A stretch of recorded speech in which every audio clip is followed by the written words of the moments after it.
મનુષ્યનો દેહ આપણને કેમ મળ્યો? 184 યોનિમાં અસંખ્ય જીવો છે.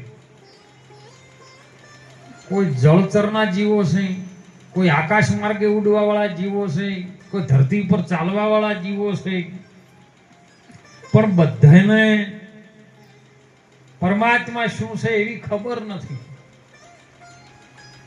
અને તમારા ઘટો ઘટની વ્યાપક જે પરમ સ્વરૂપ છે પરમાત્માનું, એને જો જાણી શકે તો કેવલ મનુષ્યના દેહમાં રહેલો એ આ પવિત્ર આત્મા જાણી શકે. અને એટલે મીરાબાઈએ કીધું કે તારી આત્માને ઓળખ્યા વિના 184 નહીં મટે. આ બધી ભ્રમણાઓ કઈ વાતની ભરી છે આપણા? કારણ કે આપણે બધા જીવનની અંદર જ્યારથી સમજણ આવી, ખબર નથી આપણને પહેલી. આજે આપણી વચ્ચે જે જનેતા નથી ને, એ જનેતાએ 9 માસ વેદના વેઠી અને આપણને આ શરીરનો જન્મ આપ્યો ને, ત્યારે આપણને ખબર નથી કે આપણે ઠાકોર છે, પટેલ છે કે રબારી છે કે કશું ખબર નથી. આ તો જેમ જેમ થોડી થોડી સમજણ આવતી ગઈ ને એમ કોનમાં નાખતા ગયા થોડું થોડું. અને મોની બેઠા. મોનવાની વાત આવે પણ કેવી? અમુક વાતો જીવને મોનવા જેવી છે ને અમુક વાતો જાણવા જેવી. ભારતની એક મહાસંશોધન કરનારી અભણ, જેને નિશાળનું પગાથિયું ન જોયું હોય, એ ગંગા સતી એવી વાત કરે કે જાણવા જેવી વસ્તુ ઓમો અજણ છે પાંડવ. જે જાણવા જેવું છે ને એ ઓની અંદર અજાણ છે, એ તત્વને તમે જાણી લો. તો એવું શું છે કે આપણે જે જાણતા નથી? હગાને જાણીએ, વાલાને જાણીએ. હગા ને વાલા 2 પ્રકારના હોય. તેમાં કહેવત છે કે હગા અને વાલા. તમારું કોક કાર્ય તમે ઊભું કરીને મેલ્યું હોય, લગ્ન પ્રસંગ હોય, હારો દીકરીનો દીકરા કોઈ સગપણ કાર્ય કર્યું હોય અને એમાં બરાબર તૈયારી કરીને મેલ્યા હોય ને આવીને આડા પગ ભળાવી આપડા અમન નતું કીધું તે તારે આજ હગાઈ નહીં જાવું. આ હગા અને ઠેરથી હગા જ નડ્યા. બીજા કોઈ ન નડે હો, કારણ કે એને ખબર હોય તમારી પથારીની, એટલે પથારી ઈરાદ ફેરવી કે. અને બીજા વાલા આવે કે તમારો પ્રસંગ કદાચ અટકીને ઉભો રહ્યો હોય, તમારા ચહેરાની રેખા જોઈ લે અને હોમે વાલાને ખબર પડી જાય કે આજ પ્રસંગ છે ને ઓના ઘરે પરિસ્થિતિ આવી છે અને ઘરમાં કશું ન હોય, અવસર ઉકેલવાનો સમય પણ ન હોય, અને એવા ટાઈમે 4-5 જણા એનું બહાર હોય અને કે ચિંતા ન કરતા હો, તમે તારા અવસર કરો, મેં બેઠા છે, લ્યો 10,000 માર પાસે ત્યારે મળે તણ આલજો. આ વાલા. અને એટલે મહાપુરુષો આ બધાને આપણે જાણીએ, પણ આપણી ભીતર બેઠેલો પરિભ્રમ નારાયણ, જેને આ ચતુર્ભુજ શરીર ધારણ કર્યું અને શરીરને કઈ રીતનું ઘડીને આપણને ધરતી ઉપર રમતા કર્યા છે, એને આપણે જાણતા નથી. હે વીરા, તમે મારા ગડવા વાળાને ઓળખો. કને બનાયો છે આ ચરખો? જો જોઉં ત્યોમાં હરખો. ઠાકોરમાં, બ્રાહ્મણમાં, દલિતોમાં, રબારીમાં, પટેલોમાં, ચૌધરીઓમાં, બધામાં એકનો એક. અરે કીડીથી મોડીને પુંજર સુધી કબીર સાહેબે વાત કરી, જ્યાં નજર નાખું તો તુંનો તું, એસો ખેલ રચો મેરે દાતા, જો જોઉં તો તુંનો તું. કીડીમાં નાનો લાગે, હાથીમાં મોટો મજાવત થઈને બેઠો હોય તું, અરે ડેડે કરીને હાંકવા વાળો તુંનો તું. ચોર બન્યો ને ચોરી કરી અને પાછળ પાછો પોલીસ વાળો બનીને પકડવા વાળો તુંનો તું. એસી ભૂલ દુનિયા કે અંદર સાબિત કરતા તુંનો તું. બધી જગ્યાએ તું હરખો છે. હવે એને તમે ઓળખો. એને ઓળખવા માટે શું કરવું પડે? જેમ ચોખાના ઉપર જોવદી ફોતરું હોય ને તેવદી એનો ચોખો ન કહેવાય, એને ડાંગર કહેવાય. પણ જ્યારે અત્યારે તો બધા મશીન આવી ગઈ, ટેકનોલોજી જેમ જેમ સમય આવ્યો એમ થયું. પણ પેલા ખોડીલામાં ખોડતા, અને ખોડીલામાં જેવા જવ નાખ્યા ને ખોડવાનું ચાલુ કરો ને એટલે હોબેલાની જે ધારમાં આવીને ફોતરું નીકળી જાય ને એ ચોખ્ખો થાય. પણ ધારમાં ખંડાવાજ ના થાય ને ચોખ્ખો ના થાય. ખોતરું ઉપરનું નીકળી જાય ને એ ચોખ્ખો થઈ જાય, અને એ ચોખ્ખો કદાચ જો કંકુનો સંગ કરી દે તો ભગવાનની મૂર્તિ સુધી, સંતોના લલાટ સુધી એ પૂજાવાને લાયક બની જાય. પણ જો ડાળનો સંગ કરે ને તો ખીચડી ભેગો થાય. તમારે સંકનો કરવો છે એના ઉપર આધાર છે. સારો જોઈને કરજો કોકો, નહીતર મહાપુરુષો તો વારંવાર ટકોર કરે છે કે તમે સંક નો કર્યો છે.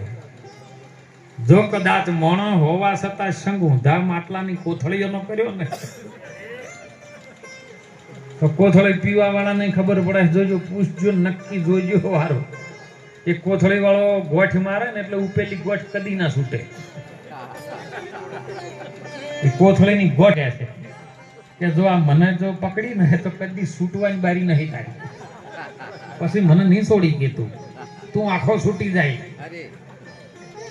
એટલે પછી નેચેથી એને કોણું પાડે પીવા વાળો, અને હજાર તાકીને પછી નેચે કોણાથી પીવે એને પછી કોથળી નાખે આમ છૂટતી એટલે ઉકેડાને જાતી કોથળી પડે ને કોથળીથી અવાજ આવે કે મૂર્ખા, ઉપર ગોઠ મારેલી હતી નહીં છૂટી ગઈ.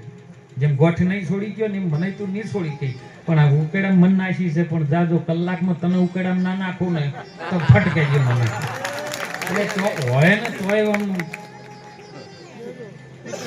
તમે જેને માનતા હોય, માતાજીને માનતા હોય તો મંદિરે જઈને છોડજો, મા બાપને માનતા હોય એમના ચરણમાં જઈને છોડજો, ગુરુને માનતા હોય ગુરુના ચરણમાં જઈ કોઈ પણ ને હોય ને વ્યસન તો છોડજો, નકર છૂટવા બારી નથી.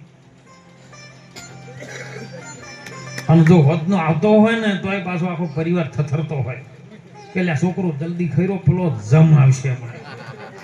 બીજા જમ જોઈ પાડા ઉપર નહીં આવતા. એટલે મહાપુરુષોની અંદરથી જગાડે. કેવલ તું તને ઓળખી લે. માણસનો અવતાર મળ્યા પછી તને અંદર પરિભ્રમ નારાયણી આત્મા કેવી રીતનો છે, એ આત્મા છે તું છે. તું જવા વાળો નથી, તું આવવા વાળો નથી, તું જન્મવા વાળો નથી, તું મરવા વાળો નથી. તું નાનોય નહીં, મોટોય નહીં, તું નરમય નહીં, નારીમય નહીં, નાતીમય નહીં, જાતિમય નહીં. તું કશામાં આવતો નથી. એને તું ઓળખી લે. આત્માની ઓળખ્યા વિના 184 નહીં મટે. આ બધી ભ્રમણાઓ ભાગ્યા વિના તારા ભવના ફેરા નહીં ટળે. હમણાં વાણીમાં સુંદર વાત આવી, કહે રામ ભક્ત હાચું રે, પાછું તું બાંધી લે તો આ ફેરો તારો સફળ થાય. આ માણસનો અવતાર મળ્યો છે ને એ ફેરો સફળ બનાવવાનું કાર્ય તમારા હાથમાં છે, પોતાના હાથમાં છે. હો, કોઈ જગતમાં કોઈને કોઈ નડતું નથી. પોતાની બાજી પોતાના હાથમાં છે. કારણ કે સંતો કરી કરીને કહે છે રજકણ તારા રજડી જાશે, રણમાં ઉડે છે રેત, આ બાજી છે તારા હાથમાં. બોલો શું કીધું? તારા જ હાથમાં છે. માટે ચેત ચેત નરતું. આધ્યાત્મિક બાજી અને માનવ જાતની એક સાંસારિક બાજી, બે બાજી, અને ત્રીજી બાજી જુગારની આવે. જુગારમાં તમે પોતાનું ખોઈ બેહો અને પૂછી લેજો. દાખલા સાહેબ મહાભારતના ઇતિહાસ જોજો. ધર્મ રાજા જેવો એક નાની વાતમાં આવી ગયો.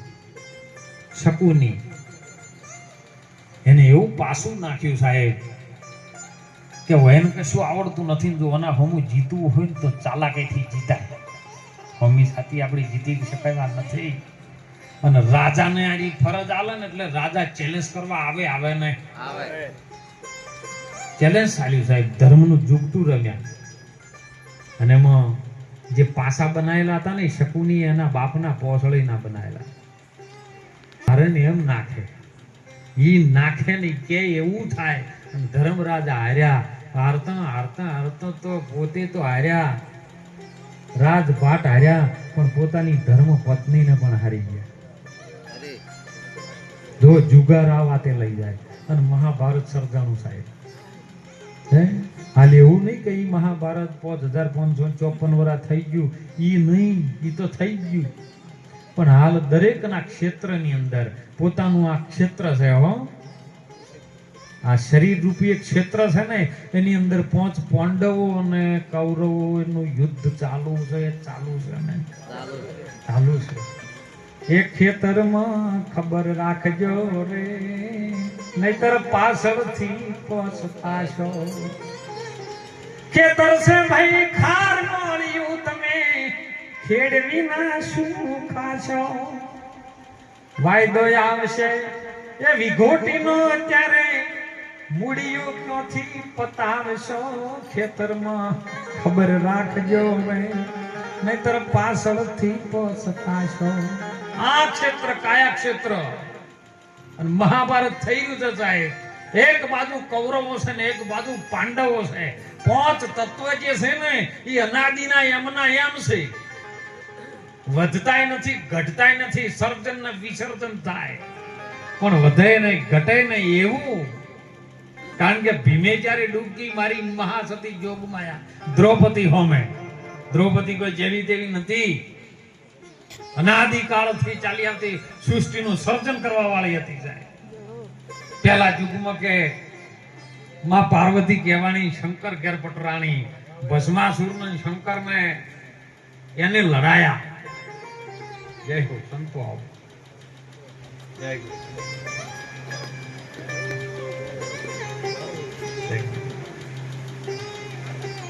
અને એ ઝઘડાથી તોય રહું છું કે હું ન્યારી, મને કોઈની હજીવતી નથી જોણી. હું શું બાળ કુંવારી, આદિ પુરુષ કી મેં બાવા કી ચેલી.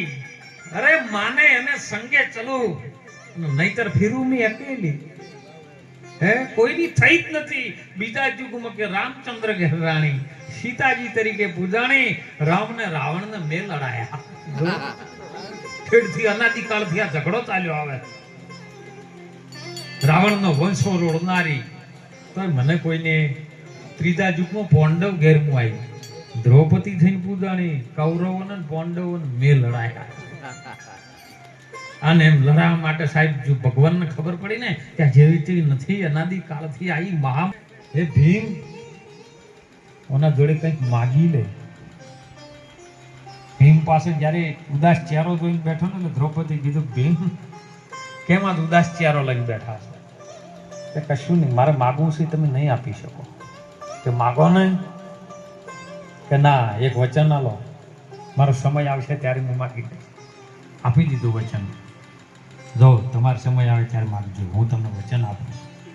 સમય આવ્યો, શીતળા હાથ એમનો આ ટાટા સુલા તારથી રાખે છે. હા તો અત્યારે તો કે પેલા રાખ્યા છે, આપણે રાખો.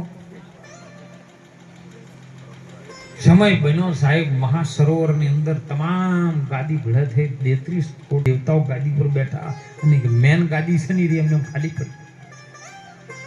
ભીમ કૃષ્ણ ભગવાનની બધી યુક્તિ એને સમજાય હતી કે આવી રીતનું કરવાનું છે. બેઠો બેઠો ધોવે છે, અને છેલ્લી ગાદી જે મેન ગાદી હતી ને એની ઉપર આવીને મહામાયા બેઠી. દ્રૌપદી કહો, આટલી બધી ગતિ એની છે. ત્યારે એને કીધું કે કોઈ જીવ અહીંયા જાગતો હોય તો માગી લ્યો. કારણ ભીમે ઓગળી અધેર કરી, હું માગું. ઓહો તમે? કે ભીમ હા માગો. તાણ કે તાણ માગું કે માગો ને. કે આજથી 5 પાંડવ ને 6 નારાયણ તારા ખપ્પરની બહાર. અને સાહેબ જ્યારે ત્રિકુટીની ઓખ ખોલી ને, ત્રીજું નેત્ર ખોલ્યું ને, એટલે એની જે અગનજ્વાળા હતી ને એનાથી દરિયાની અંદર એને સરોવરમાં જ્યારે આગ પ્રગટ થઈ ને, તાણે સંતો કહે છે, મહાપુરુષો શાસ્ત્રો કહે છે કે 4 હોશ પાણી બાળી નાખ્યું હતું એની અગ્નિથી, ક્રોધાગ્નિથી. અને એ ક્રોધાગ્નિ હાલની અંદર આપણી પણ અંદર છે, અને 4 હોશ પાણી બાળેલું છે. ભીમ ડૂબકી મારીને પાતાળમાં પહોંચી ગયો.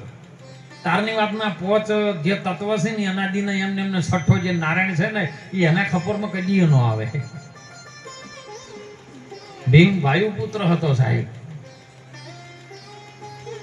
અને ભગવાન જે લીલા રચી એમાંથી સાહેબ 5 પાંડવના 6 નારાયણને બચાવી લીધા. પણ આ છઠ્ઠો કેવી રીતનો છે ને, એ 5 પાંડવ સી એટલી ઘડા તમે ઓળખી લો એમ. પછી યુદ્ધ પૂરું થયા પછી પાંડવોના કોમનું નહીં, ભગવાનના કોમનું એ નથી. અને એટલે ઠેર ઠેર આ દુનિયાની અંદર સાહેબ ખૂબ જનેતાની ખૂબ ગણના થઈ છે. ભગવાન બીજો કયો છે કેવો છે એને કોઈની હજી સુધી જોયો નથી, પણ ભગવાને માનું સર્જન કર્યું છે. જે જનેતાનો દેહ આપણી વચ્ચે નથી ને એ માનું સ્વરૂપ જોઈ લો ને તો એનાથી બીજો વિશ્વમાં બીજો કોઈ ભગવાન છે જ નહીં. કારણ કે જ્યારે નાના હતા 9 માસ વેદના વેઠી, 9 માસ જેને ખાટું ખારું તીખું મોળું ચોળી ન ખાધું સાહેબ, અને એ દર્દ વેઠી અને એક જ શ્વાસ ચાલતો તો માનો, અને એ શ્વાસે તમારા શરીરનું સર્જન કરવા વાળી એ બીજી કોઈની જનેતા હતી, ઈ જ વર રાખતી હતી. જ્યારે આપણે મોટા થઈ જાય એટલે કહો છો તને ખબર ના પડે, હે માને હારું ન ખવરાતા હોય એથી માવો લઈ અને અંબાજી પોકે પાવાગઢ પહોંચે, એટલે તમારે આદિ અનાદિ ની બેઠી છે તો ઓળખે છે કે તારી ઉંબરા વાળીને તું રાજી